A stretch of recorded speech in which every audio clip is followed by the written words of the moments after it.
Boa noite, Lídia, Ricardinho, Adriana Alvarenga, a Lúcia do Ricardinho, Luiz Alberto. Boa noite para vocês, sejam bem-vindos. Olá, Dudu, boa noite também, muita paz.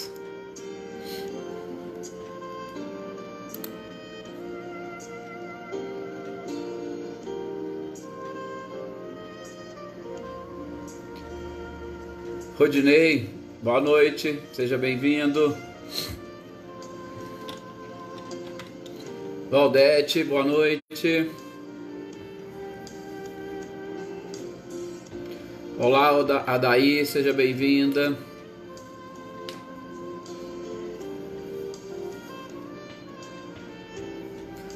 A gratidão sempre é nossa, seu Luiz, sempre nossa, com certeza.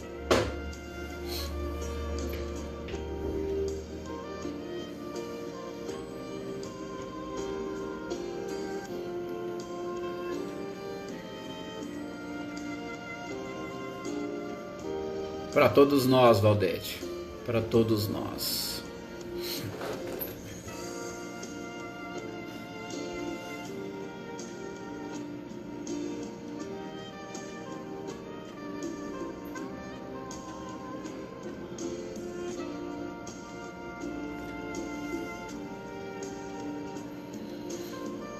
Ah, Dudu, mas nós ainda não começamos, às vezes dá certo de retornar aí para você.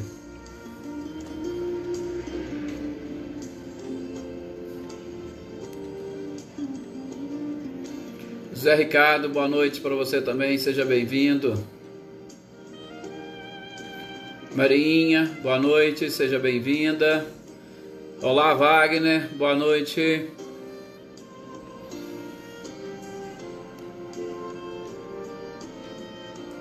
Mariângela, boa noite, seja bem-vinda. Obrigado, Valdete, estejamos sempre aí nessa proteção do nosso mestre amado e querido Jesus.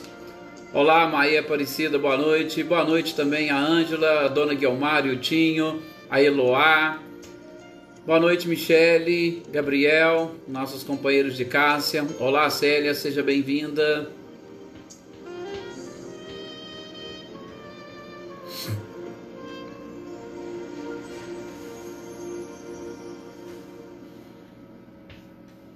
Natália, boa noite, muita paz e luz para você também.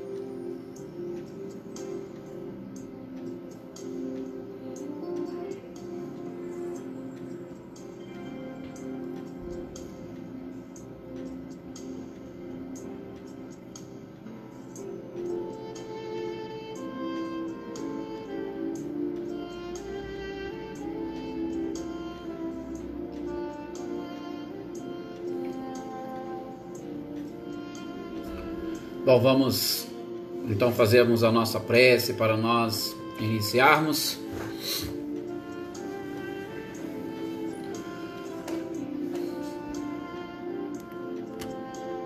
Baixar aqui o som.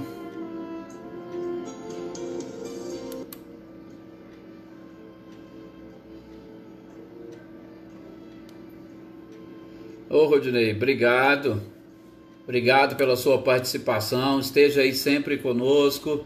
Todos os dias nós estamos aí de segunda a sexta, cada dia estudando, lendo uma obra diferente de Kardec, e é um prazer tê-los aqui conosco. Olá, senhor Antônio, boa noite, seja bem-vindo. Boa noite também, Eveline, boa noite a Roberta. É sempre um prazer contar com todos vocês aqui conosco. Então vamos fazer a nossa prece. Gostaria agora de convidá-los a elevar o seu pensamento, deixar de lado as preocupações habituais, as preocupações de ordem material, para nos dedicarmos nesses instantes à nossa essência, que é a espiritual. Somos de essência espiritual. E como disse Jesus à samaritana, Deus é espírito e em espírito e verdade deve ser adorado. E se somos criados à imagem e semelhança de Deus, também somos espíritos, e nós devemos trabalhar pelo nosso crescimento e pela nossa evolução, sobretudo espiritual, e que estes ensinamentos que a espiritualidade nos preparou para esta noite possam calar fundo no nosso coração e nos auxiliarmos neste projeto e, é claro, no próprio processo de busca pelo crescimento, sobretudo através dos conhecimentos que nós vamos adquirindo em todas essas oportunidades. Que todos vocês encontram-se ou possam se encontrar envolvidos pela paz de Jesus.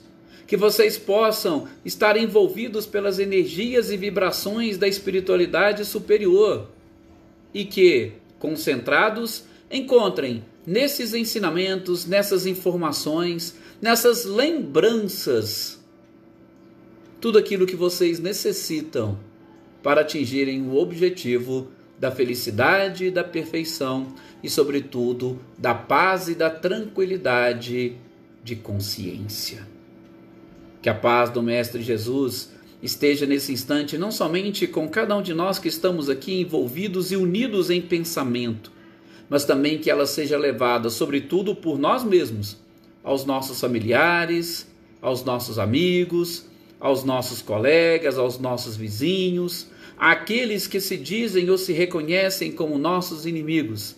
Que nós sejamos espelhos a refletir a paz e a luz do Cristo a toda a humanidade. Que assim seja. Realmente este é o nosso objetivo, exatamente de tentar aprender e assimilar um pouco mais dessas informações para levar a todas aquelas pessoas que compartilham conosco desta existência.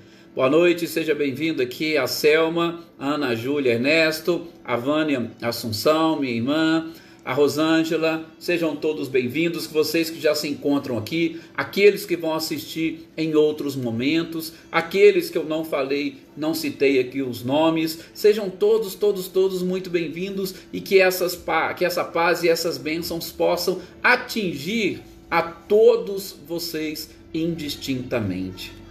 Bem, meus queridos companheiros, nós estamos aqui hoje, dia de quarta-feira, é dia de nós lermos o livro A Gênese, os milagres e as predições segundo o Espiritismo.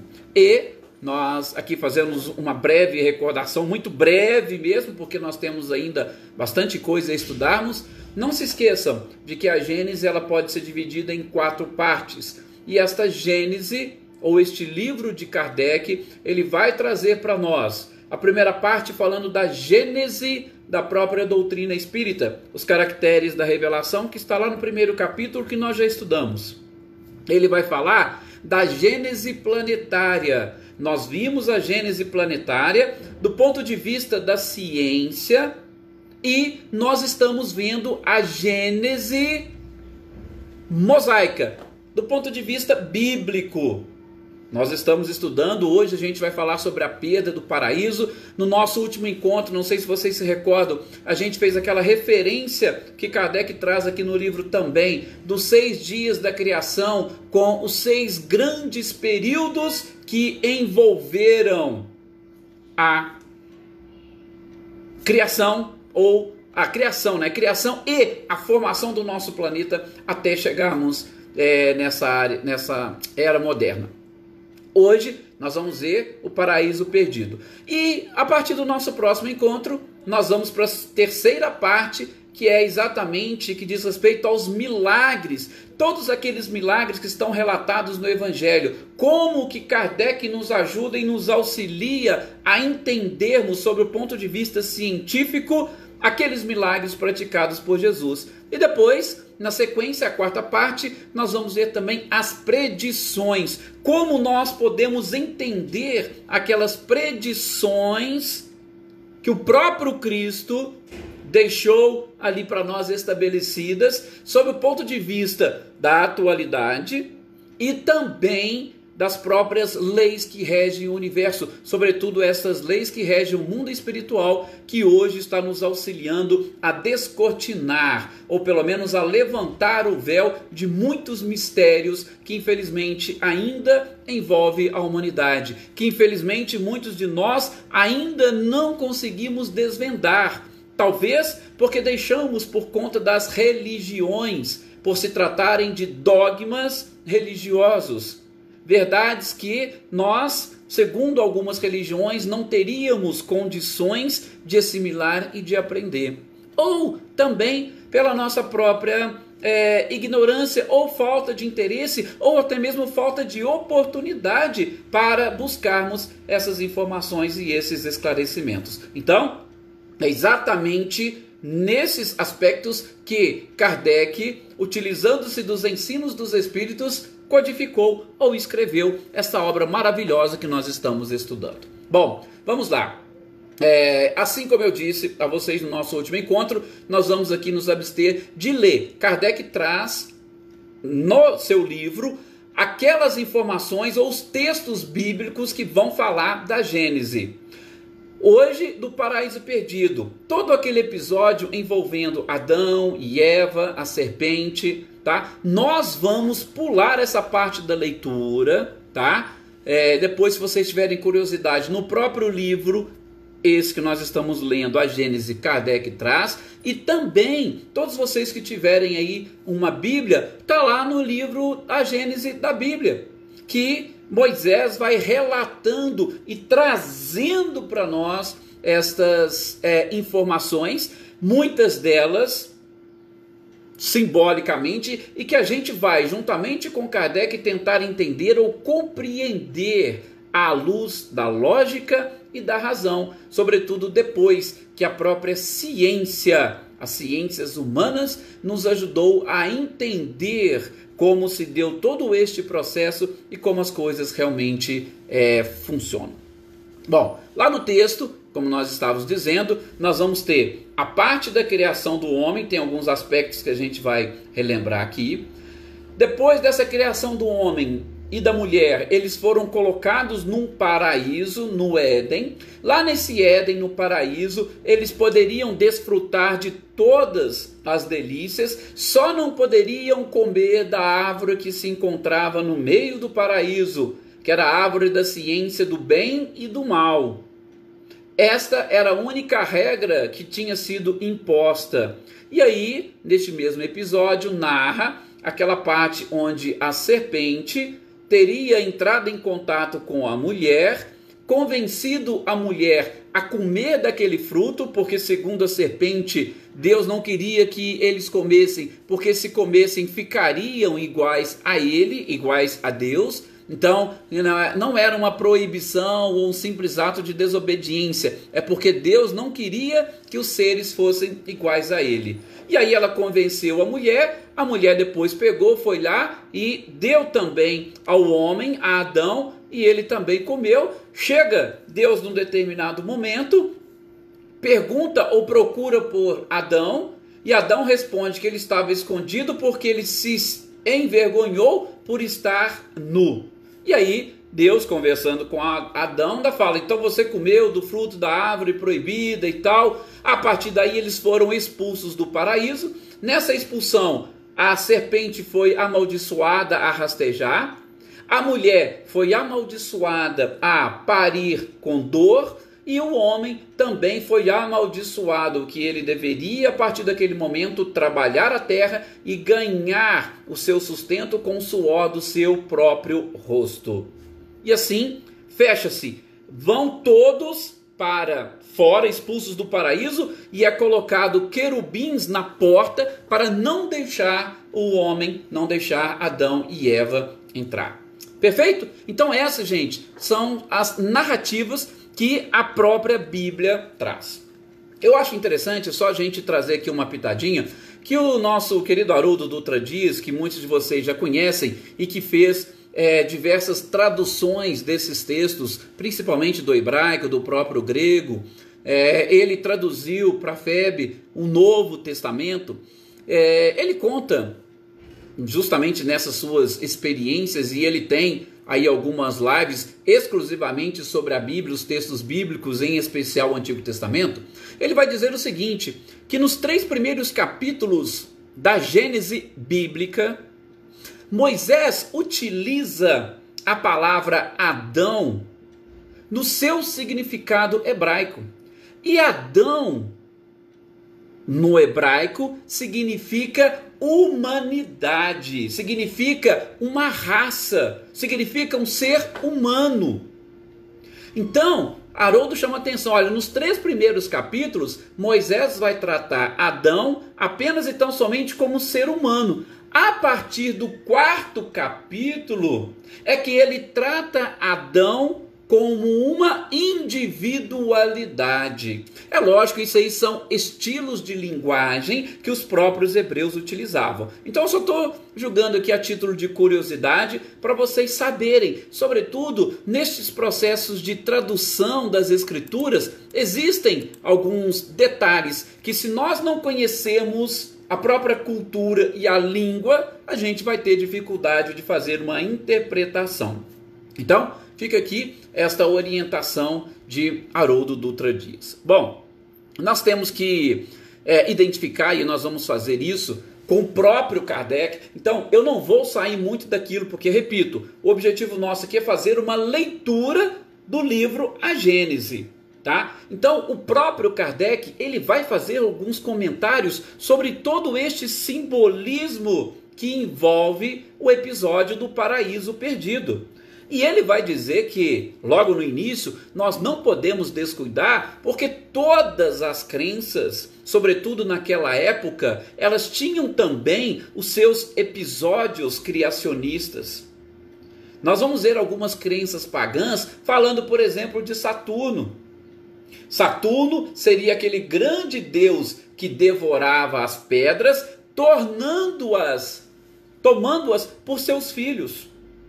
E, é lógico, num sentido moral, o próprio Kardec fala, Saturno seria o tempo. E todas as coisas que existem são frutos do próprio tempo, são obras do tempo. E ao mesmo tempo, o próprio tempo destrói as suas próprias obras. Olha para vocês verem que interessante. São comentários de Kardec exatamente para mostrar que isso não é uma exclusividade do cristianismo, não é uma exclusividade do judaísmo, não é uma exclusividade daquelas religiões que tem na Bíblia, sobretudo na Torá, naqueles 5 livros iniciais de Moisés, a base e o fundamento das suas religiões. As outras religiões pagãs também tinham os seus próprios deuses, tinham seus simbolismos. Simbolismo por quê? Porque nós já identificamos, através da ciência, que a criação não poderia ter sido fruto de uma ação miraculosa. Por quê? Porque colocaria ou deporia contra a própria inteligência e perfeição do Criador. Se o Criador é perfeito, ele também cria leis perfeitas, e não haveria possibilidade dessa criação de leis perfeitas que pudessem ser derrogadas, ainda que fossem derrogadas por ele mesmo. Por quê? Porque ele estaria atendendo a um capricho seu, e isso, é claro, retira completamente os atributos da divindade. Bom, comecemos por Adão. Então, assim como o Haroldo fala, da expressão Adão no próprio hebraico, Kardec também vai dizer que Adão representa a humanidade. Adão representa uma raça. E aí nós já vimos, inclusive em capítulos anteriores, a raça adâmica, daqueles seres que foram exilados de outros planetas. Tá? Então não vou aprofundar. E Adão, ele teria, a grosso modo, cometido uma falta. Qual foi a falta cometida por Adão? A falta cometida por Adão foi a desobediência. Não é o fato de ter comido um fruto, não, mas de ter desobedecido. Então Kardec diz que a falta é fruto de uma fraqueza humana, onde deixou-se levar pelos instintos materiais. De uma certa forma, se a gente for analisar a sedução da própria serpente, o objetivo dela era exatamente esse. Estou te seduzindo, estou te convencendo de que você pode ser igual a Deus. E o que diz Emmanuel quando ele fala das paixões humanas? Que nós já discutimos isso aqui. É quando a gente retira Deus do centro das nossas atenções, da nossa vivência, e nós colocamos o eu, o ego no centro. Daí nascem as paixões, mas nada mais do que fruto dos instintos e desejos exclusivamente materiais. A árvore, segundo o próprio Kardec, ela representa o emblema da vida espiritual. A árvore da ciência, que estaria lá no meio do paraíso, nada mais é do que a nossa própria consciência. É este emblema da espiritualidade que nós temos. E que o homem, quando vai adquirindo o conhecimento, quando vai desenvolvendo aos poucos a inteligência, ele vai aprendendo a discernir o bem do mal. Então, essa árvore que estava lá no centro representa exatamente a nossa consciência. E essa nossa consciência, ou despertar da consciência, é um processo, e um processo lento, gente. Por quê? Porque ele depende da aquisição de experiências que irão realmente nos mostrar tanto o caminho do bem quanto o caminho do mal. São experiências necessárias, por isso que a gente está vendo lá no Evangelho segundo o Espiritismo, é impossível ver o reino de Deus se não nascer de novo. Por quê? Porque essas experiências, elas são adquiridas de uma forma lenta, de uma forma gradativa. O conhecimento não é despejado de uma só vez para nós. Então, essa árvore que está lá no centro é exatamente a da ciência ou do conhecimento. E não tem como a gente chegar lá e falar, eu vou comer do fruto, e a partir daí tudo já está resolvido. Então, nós precisamos, e Kardec chama essa atenção, ela assinala justamente aquele ponto onde nós deixamos de ser conduzidos pelos instintos, que nós já estudamos lá no capítulo 3 dessa mesma a Gênese, e a gente passa a ser conduzido pela liberdade, a gente toma posse do livre-arbítrio, e aí, é claro, nós teremos responsabilidade pelos nossos próprios atos. Este é aquele episódio que simbolizado exatamente neste ato de desobediência, mas automaticamente também de assunção das responsabilidades pelos nossos próprios atos. E o fruto, tá? Seguindo a leitura de Kardec, seguindo a leitura da Gênesis, o fruto dessa árvore representa exatamente o objeto dos desejos materiais do homem. Tantas coisas se criou, né, em cima desse objeto, principalmente falava-se na maçã e tal. Em momento algum fala-se que fruto seria esse. É o fruto da árvore que estava no centro do paraíso, ponto. Esse fruto dessa árvore, o próprio Kardec vai dizer, representa o objeto dos desejos materiais do homem. Por isso, naquele instante, ele teria se reconhecido nu. Porque ele passou a deixar de lado os valores espirituais. É lógico, ele estava recém saído do instinto. O instinto é a providência divina agindo por nós. E ele passa a adquirir a inteligência. E a inteligência é a liberdade. E ele começa a se enxergar. Ele começa a se enxergar e ele começa a se envergonhar daquilo que ele mesmo está vendo e daquilo que ele mesmo está fazendo. Ou dos seus próprios desejos. E o próprio Kardec diz, comer o fruto é sucumbir à tentação. Porque se não era para eles fazerem, para eles comerem, consumirem, era para eles também resistirem.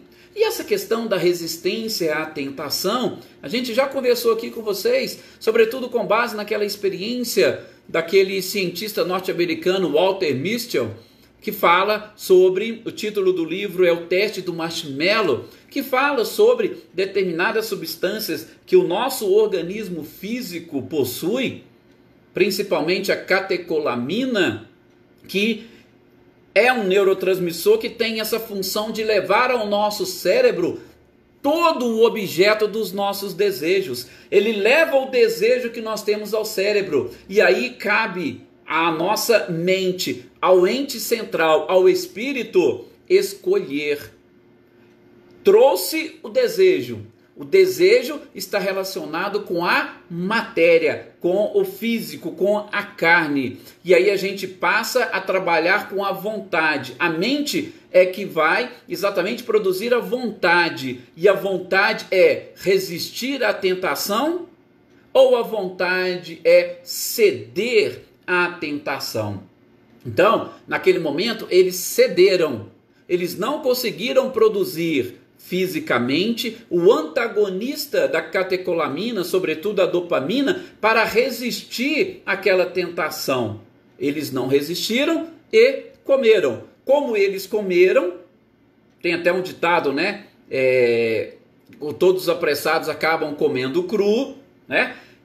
Acabaram não resistindo, sendo obrigados a tomar a responsabilidade por este ato. Despertaram no momento inadequado, inoportuno, deixaram de lado a vida espiritual e cederam aos desejos materiais. E aí, como o próprio Kardec diz, a sedução está exatamente no centro dos nossos prazeres. E o homem acaba se prendendo à terra e foge do seu destino. Então, quando eles são expulsos do paraíso, eles são expulsos para a terra. Então, nós ficamos presos à terra. E veja, no período atual em que nós estamos, como que a humanidade vem entendendo e interpretando um episódio que foi escrito e que, segundo o próprio Livro dos Espíritos, na questão 50 ou 51, se não me falha a memória,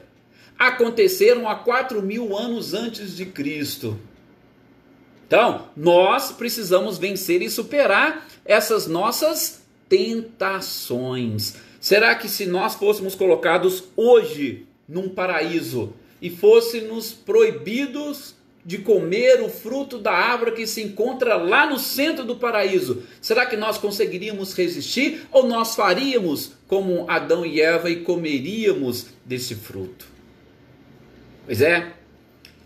Olha que interessante. A morte, quando inclusive a Gênese traz que eles experimentariam a morte, como Kardec diz, nada mais é do que as consequências inevitáveis, físicas e morais, pelo descumprimento das leis naturais. Tá? Ele não fala só da morte do ponto de vista físico, nós temos também do ponto de vista espiritual. A necessidade de nós renascermos. Aí entra também naquela questão renascer da água, renascer do espírito, ou nos transformarmos. Por quê? Porque as leis naturais estão todas gravadas na nossa consciência. A obediência, exatamente essas leis que estão gravadas. Nós não temos que sair buscando ou procurando em livro algum. Nós já temos isso escrito. Então, se nós sabemos como devem ser os nossos próprios comportamentos, precisamos agir de acordo. E de acordo, nós temos principalmente exemplos. E o principal modelo e guia da humanidade é exatamente Jesus, que nos ensina a agir em conformidade com as leis naturais e com as leis divinas. Fato interessante que Kardec nos traz sobre a serpente, gente, é que tudo para nos mostrar o simbolismo, ou seja, nós não podemos fazer uma interpretação literal desses textos. Ora, imagine, o que aconteceu? Nós vamos ver lá que Deus teria condenado a serpente a rastejar. Então, a serpente daquela época, será que ela tinha patas? Porque se a sua condenação foi rastejar, provavelmente ela não rastejava. Só que aí os próprios tradutores e estudiosos vão dizer, olha, mas se a serpente tinha patas, ela não era uma serpente, ela poderia ser qualquer outra coisa. E interessante, aí as colocações, o próprio Haroldo falou ali de Adão, uma outra palavra que naquela oportunidade representava a serpente, ela tinha outros significados. Aliás, disse que o povo hebreu, ele trabalhava em cima de significados, de simbolismos. Eles escreviam determinadas coisas para dar exatamente margem a várias interpretações. E a serpente é exatamente uma delas. Serpente, ou a palavra em hebraico que significava e foi traduzida por serpente, naquela época significava adivinho, encantador ou encantamentos, adivinhar coisas ocultas. A palavra era a mesma para serpente e para adivinhos. Olha para vocês verem que interessante. Tá? Então, a serpente representa exatamente isso. E aí a gente lembra, né, daquele trecho de Moisés que ele proíbe a conversação entre encarnados e desencarnados. Por quê? Porque ele vai usar exatamente essa expressão: proíbo vocês de consultarem os adivinhos. A palavra significa o quê? Serpente. Vem exatamente desse próprio termo, encantamentos e adivinhos. Então a serpente que foi condenada a rastejar, se porventura tivesse patas, ela não seria serpente. Daí, mais uma vez, a questão dos simbolismos. É lógico, eu não vou me atrever a falar para vocês aqui a palavra em hebraico, porque aí realmente vai escapar completamente, vou cometer erros. Mas, só para vocês terem essa ideia, a palavra, ela tinha os dois significados. Uma outra coisa que Kardec vai chamar a atenção nessa parte, nessa leitura, seria exatamente aquela figura de Deus, que Deus passeava pelo paraíso. Gente, isso, segundo Kardec, nada mais representava do que a imagem de Deus que o povo hebreu tinha. O povo hebreu não tinha condições de ter uma imagem de Deus como nós temos hoje. Vocês sabem, naquela época, o que era o universo? O universo não existia. Nós tínhamos o nosso planeta, e o nosso planeta ele tinha uma forma côncava, né? As estrelas estavam grudadas no firmamento para iluminar a nossa noite, e apenas isso. Eles não tinham a ideia dessa imensidão que é o universo. Então, lógico que para eles também Deus era limitado a esse nosso próprio mundo. Então por isso que eles diziam, Deus estava ali passeando pelo paraíso. Não tinha mais nada para Deus fazer. Só existia a terra. E a terra estava ali no centro. Não existia mais nada fora. Não existia mais nada além. Então eles usavam essa expressão exatamente para poder falar que Deus estava ali na sua paz e tranquilidade. Assim como os próprios povos pagãos. Kardec diz que todos eles também trazem um Deus muito mais próximos do ser humano do que distantes. Mas consequência da própria ignorância do povo, coisa que hoje não é mais admitido. Por isso que muitas pessoas têm dificuldades religiosas. Por isso que muitas pessoas têm dificuldade de ter ou desenvolver uma religião, de seguir determinada religião. E é por isso também que muitos filósofos, sobretudo daquele período ali do iluminismo, se revoltaram, podemos assim dizer, ou revolucionaram os seus pensamentos, quando eles batiam de frente com a igreja, e muitos chegaram a dizer que não é que eles não acreditavam em Deus, eles não acreditavam no Deus criado pelos homens, mas eles acreditavam sim no Deus que criou os homens. Teve vários filósofos que fizeram discursos nesse sentido. O próprio Augusto Cury, num dos seus livros, ele fala isso. Muitos filósofos, não é que eles não acreditam em Deus, mas eles não acreditam naquele Deus que os homens criaram. Por quê? Porque Deus é muito mais do que isso. E muitos de nós ainda estamos vinculados a esta figura da divindade de acordo com a criação dos homens, de acordo com essa criação que o próprio povo hebreu trouxe. Ah, Deus ficava ali passeando. Não, Deus é muito mais do que isso. Nós estamos ainda distantes de saber e de entender. Mas por isso nós estamos aqui o quê? Estudando, para aumentar a nossa capacidade. E Jesus deixou tudo isso para nós. Só que é lógico, precisamos ainda e muito da própria ciência para nos mostrando o universo, nos chamar a atenção. Opa, Deus é muito maior do que vocês são capazes de imaginar. Ele criou absolutamente tudo isso. Ok? Então, Kardec chama essa atenção para nós refletirmos naquele Deus, ou até hoje, no Deus que os homens criaram. E aí eu lanço a pergunta para vocês: vocês acreditam em que Deus? No Deus que os homens criaram ou no Deus que criou os homens? Faça a sua própria reflexão, busque em si o seu próprio Deus, a sua forma de entender Deus. Mas não deixe ele limitado a esta materialidade que nós de alguma forma também estamos presos. Kardec vai seguindo com as suas reflexões. Aí ele vai falar da falta. Gente, uma falta tão simples, por que ela teria sido punida com tanto rigor? Olha, o simples fato de você comer do fruto de uma árvore iria gerar todo este pecado, como se diz, que a humanidade inteira carrega consigo. E aí, se for, a gente vai ter que repensar mais uma vez Deus. Por quê? Porque Deus estaria condenando as suas próprias obras. Deus estaria condenando o homem que ele criou.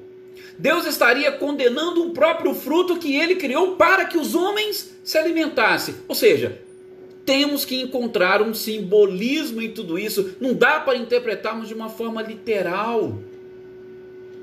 Até mesmo porque nós vamos ver na sequência, eu não sei hoje, eu acho que não vai dar para a gente fechar esse tópico, mas a gente vai ver que Deus puniu mais severamente Adão e Eva porque comeram um fruto de uma árvore do que a Caim que matou Abel. Vejam, olha, Caim matou Abel, a gente vai ver depois na sequência. Qual foi a punição de Caim? A punição que está lá é que você vai vagar aí pelo mundo e ninguém vai te matar. Porque o próprio Caim falou, a primeira pessoa que me encontrar vai me matar. Foi não, Deus falou, não, você vai caminhar e ninguém vai te matar. Aliás, eu vou amaldiçoar aquele que te matar. E ele saiu caminhando, ele já estava na terra e continuou caminhando. Agora Adão e Eva, porque comeu um fruto, foi expulso do paraíso. Então, uma falta simples sendo punida com um rigor extremo, nós teríamos que repensar essa figura de Deus. Tá vendo? Essas analogias que Kardec vai fazendo são fantásticas. E é o próprio Kardec. Para depois a gente concluir, e eu tenho certeza, nós não vamos concluir hoje. Eu vou deixar a conclusão para o nosso próximo encontro. Um outro detalhe que Kardec vai comentar é justamente a questão do homem. Qual que era o objetivo do homem? Quando Deus criou o homem, nós não vimos que estava lá que você vai crescer e multiplicar e vai cultivar a terra que eu vou dar para você? Olha, está lá na criação do homem. Agora, como que pode um pouco mais adiante, porque o homem comeu do fruto, e aí Deus vai expulsar e falar, agora você vai para a terra e vai trabalhar a terra. Mas ele já tinha dito isso lá atrás. Ele criou o homem exatamente para isso, para crescer, para multiplicar. A mulher com certeza iria dar à luz, iria parir. E o homem iria trabalhar a terra, cultivar a terra. Para isso ele foi criado. Agora, como que como punição Deus fala, agora você vai lá para a terra e vai cultivar a terra? Fica difícil, é uma incongruência, não dá para entender. Tá? Então, só, de novo, para nós identificarmos. Por isso que Kardec fala, nós temos que achar o quê? O simbolismo nesta linguagem bíblica. Tá? O outro detalhe, a questão da vergonha que Kardec fala. Adão e Eva, quando Deus chegou no paraíso, aliás, é um outro detalhe, peraí, Deus chegou no paraíso. Nós já tiramos duas características de Deus, né? Porque quando ele chegou, ele pergunta, Adão, cadê você? Então, Deus não é mais onipresente, por quê? Porque ele não está presente em todos os lugares. E Deus não é onisciente, Porque ele não sabe o que aconteceu, porque ele foi perguntar para Adão o que aconteceu. Então, a gente já está retirando características. De novo, por isso não podemos interpretar literalmente. Tem simbolismos em tudo isso. Aí a questão da vergonha que Kardec comenta. O que representa a vergonha? Segundo Kardec, representa a confusão que o próprio culpado experimenta na presença daquele a quem ofendeu. Gente, quando nós temos algum problema de relacionamento com uma outra pessoa, sobretudo quando a gente ofende uma outra pessoa, como é que você se sente diante dessa pessoa? Kardec trouxe dessa forma, olha, a vergonha que Adão e Eva sentiram, por isso que eles se esconderam. Por quê? Porque aquela confusão mental que foi criando dentro deles, o remorso ou a própria culpa, a gente pode interpretar de qualquer forma. Simbolismo é assim. Fez com que eles tivessem, ou na presença de Deus, ficassem totalmente confusos, sem respostas. Mas espera aí, a serpente não falou que se eles comessem eles iam ficar igual a Deus? Então por que eles não assumiram a responsabilidade? Porque eu queria ficar igual a você, então agora eu estou aqui, nós vamos discutir as coisas de homem para homem. Não, mas ele sentiu vergonha. Por quê? Porque ele percebeu o seu próprio equívoco, ele percebeu o seu erro. E todos aqueles que erram, como diz Kardec, ficam totalmente confusos, sentindo-se culpados, com remorso, na presença daqueles a quem ofendeu. E a falta, é lógico, a falta vai representar exatamente a infração às leis de Deus, a desobediência às próprias leis. Que leis? Todas essas leis que estão gravadas na nossa consciência. E que, no nosso próximo programa, a gente continua a falar delas. Muito obrigado a todos vocês por mais esse período que passamos aqui juntos, pelo carinho, pela participação, e que vocês nos ajudem nesse processo de divulgação dessa verdade, sobretudo exemplificando tudo que nós estamos aprendendo com essa doutrina, que nós consigamos crescer espiritualmente, nos aproximarmos mais deste Deus e atingir o grande objetivo de todos, que é a felicidade. Libertar consciências é o que nós precisamos. Muita paz a todos vocês, até o nosso próximo encontro.